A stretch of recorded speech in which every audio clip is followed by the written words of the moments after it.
Assalamualaikum warahmatullahi wabarakatuh. Kami di sini akan mempresentasikan mengenai struktur dasar sistem operasi.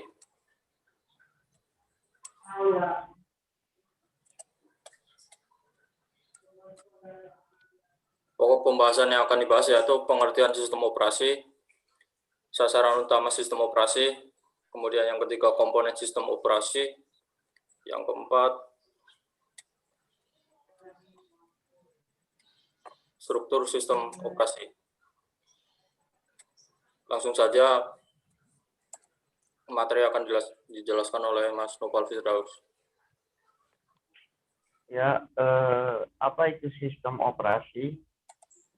Sistem operasi secara umum ialah pengelola seluruh sumber daya yang terdapat pada sistem komputer dan menyediakan sekumpulan layanan ke pemakai sehingga memudahkan dan menyamankan penggunaan serta pemanfaatan sumber daya sistem komputer.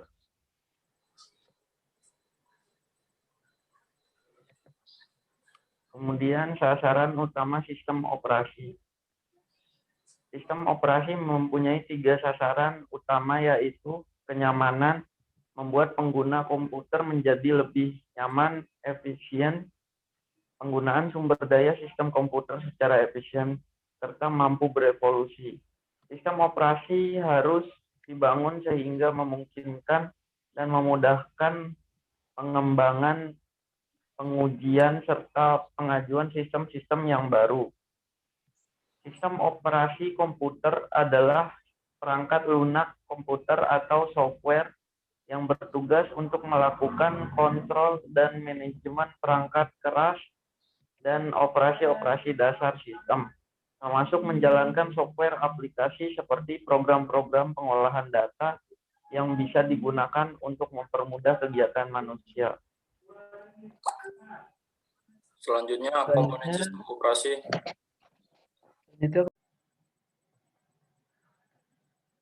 Berikut komponen sistem operasi. Yang pertama, manajemen proses. Proses adalah program yang sedang dieksekusi.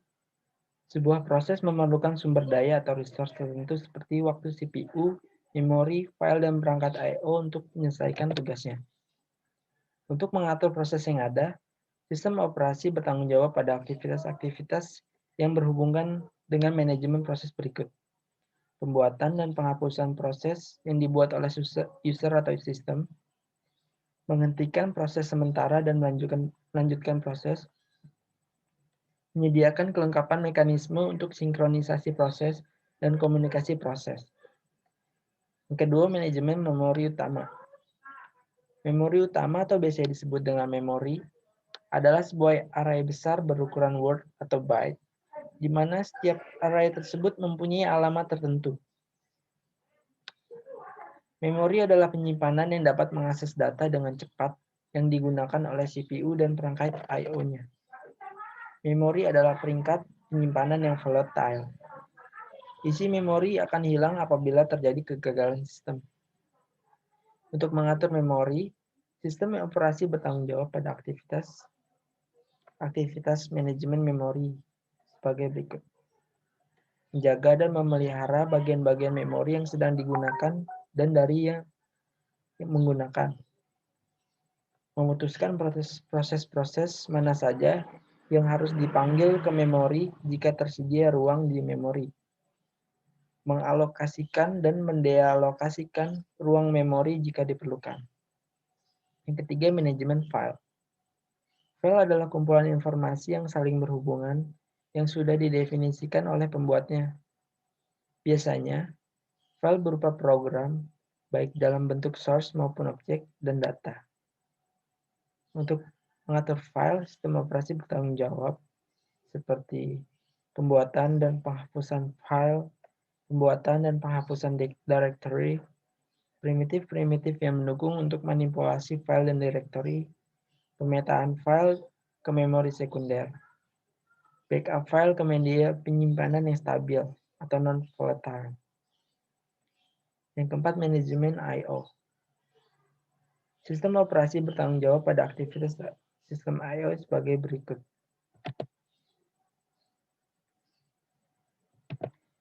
sistem buffer caching, antarmuka device driver secara umum, driver untuk device hardware tertentu. Yang kelima, manajemen penyimpanan sekunder. Karena memori utama atau primary storage bersifat volatile dan terlalu kecil untuk mengakomodasi semua data dan program secara permanen, sistem komputer harus menyediakan penyimpanan sekunder atau secondary storage untuk backup memori utama. Beberapa sistem komputer modern menggunakan disk untuk media penyimpanan online, baik program maupun data. Sistem operasi bertanggung jawab pada aktivitas manajemen penyimpanan sekunder seperti pengaturan ruang bebas, alokasi penyimpanan, penjadwalan disk. Yang keenam, sistem jaringan atau jaringan terdistribusi. Sistem terdistribusi adalah kumpulan prosesor yang tidak menggunakan memori atau clock bersama-sama. Setiap prosesor mempunyai lokal memori sendiri. Prosesor-prosesor pada sistem dihubungkan melalui jaringan komunikasi. Komunikasi dilakukan dengan menggunakan protokol. Sistem terdistribusi memungkinkan user untuk mengakses sumber daya atau resource yang beragam. Dengan mengakses sumber daya yang dapat digunakan bersama-sama tersebut akan memberikan keuntungan seperti meningkatkan kecepatan komputasi, meningkatkan ketersediaan data, meningkatkan kehandalan sistem. Yang ketujuh, sistem proteksi. Proteksi adalah suatu mekanisme untuk mengontrol akses oleh program, proses atau user pada sistem maupun resource dari user. Mekanisme sistem proteksi yang harus disediakan sistem meliputi membedakan antara penggunaan yang sah dan yang tidak sah, menentukan kontrol yang terganggu, menetapkan cara pelaksanaan proteksi, dan yang terakhir sistem command interpreter. Beberapa perintah yang dimasukkan ke sistem operasi menggunakan pernyataan kontrol yang digunakan untuk manajemen dan pembuatan proses, penanganan I/O, manajemen penyimpanan sekunder, manajemen memori utama, akses sistem file, proteksi jaringan. Program yang membaca dan menerjemahkan pernyataan kontrol disebut dengan command line interpreter atau shell pada Unix. Fungsinya adalah untuk mengambil dan mengeksekusi pernyataan perintah berikutnya. Konsep dasar sistem operasi. Satu struktur sederhana, sistem operasi sebagai kumpulan prosedur di mana prosedur dapat saling dipanggil oleh prosedur lain di sistem bila diperlukan. Contohnya MS-DOS, Unix. Kelebihan serta kekurangan. Satu kelebihannya, layanan dapat dilakukan secara sangat cepat karena terdapat di satu ruang alamat. Kekurangannya, pengujian dan penghilangan kesalahan sulit karena tidak dapat dipisahkan dan dilokalisasi. Sulit dalam menyediakan fasilitas pengamanan, merupakan pemborosan bila setiap komputer harus menjalankan kernel monolitik sangat besar, sementara sebenarnya tidak memerlukan seluruh layanan yang disediakan oleh kernel. Tidak fleksibel. Kesalahan pemrograman satu bagian dari kernel menyebabkan matinya seluruh sistem. Kedua, sistem berlapis. Sistem operasi dibentuk secara hierarki berdasarkan lapisan-lapisan, di mana lapisan-lapisan bawah memberi layanan lapisan lebih atas. Lapisan yang paling bawah adalah perangkat keras, dan yang paling tinggi adalah user interface. Kelebihan serta kekurangannya. Kelebihannya memiliki rancangan modular. Sistem dibagi menjadi beberapa modul, dan tiap modul dirancang secara independen. Pendekatan berlapis menyederhanakan rancangan, spesifikasi, dan implementasi sistem operasi. Kekurangannya, fungsi-fungsi sistem operasi diberikan ke tiap lapisan secara hati-hati. Contoh sistem operasi yang menggunakan pendekatan berlapis adalah yang dibuat oleh Dijkstra dan mahasiswa-mahasiswanya serta sistem operasi Multics. 3. Kernel mikro. Metode struktur ini adalah menghilangkan komponen-komponen yang tidak diperlukan dari kernel yang mengimplementasikannya sebagai sistem dan program level user.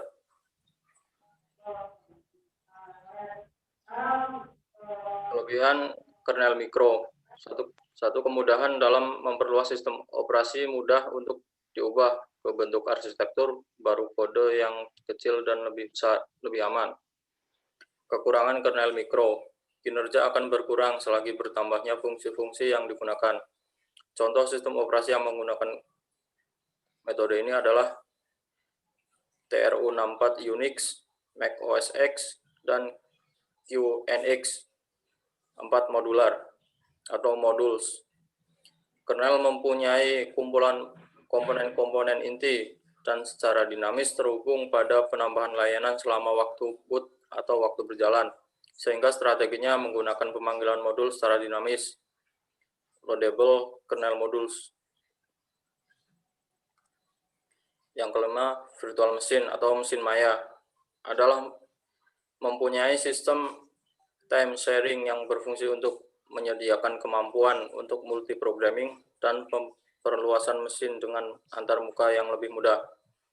Strukturnya CP atau CMS, VM atau 370, terdiri atas komponen dasar utama. Satu kontrol program yaitu virtual machine monitor yang mengatur fungsi prosesor, memori, dan piranti I/O. Komponen ini berhubungan langsung dengan perangkat keras. Kemudian konvensional monitor system, yaitu sistem operasi sederhana yang mengatur fungsi dari proses, pengelolaan informasi, dan pengelolaan piranti. Kelebihan virtual machine. Konsep mesin virtual menyediakan proteksi yang lengkap untuk sumber daya sistem sehingga masing-masing sistem virtual dipisahkan mesin virtual yang lain. Isolasi ini tidak memperbolehkan pembagian sumber daya secara langsung. Kekurangan virtual machine. Konsep mesin virtual sangat sulit untuk mengimplementasikan kebutuhan dan duplikasi yang tepat pada mesin yang sebenarnya. Keenam, client-server model. Mengimplementasikan sebagian besar fungsi sistem operasi pada mode pengguna atau user mode.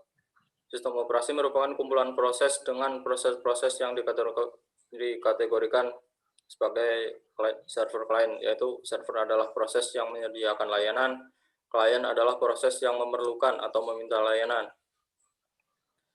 Kelebihan client-server model, pengembangan dapat dilakukan secara modular. Kesalahan atau bugs di satu subsistem diimplementasikan sebagai satu proses, tidak merusak subsistem yang lain, sehingga tidak mengakibatkan satu sistem mati secara keseluruhan. Kekurangan, layanan dilakukan lambat karena harus melalui pertukaran pesan.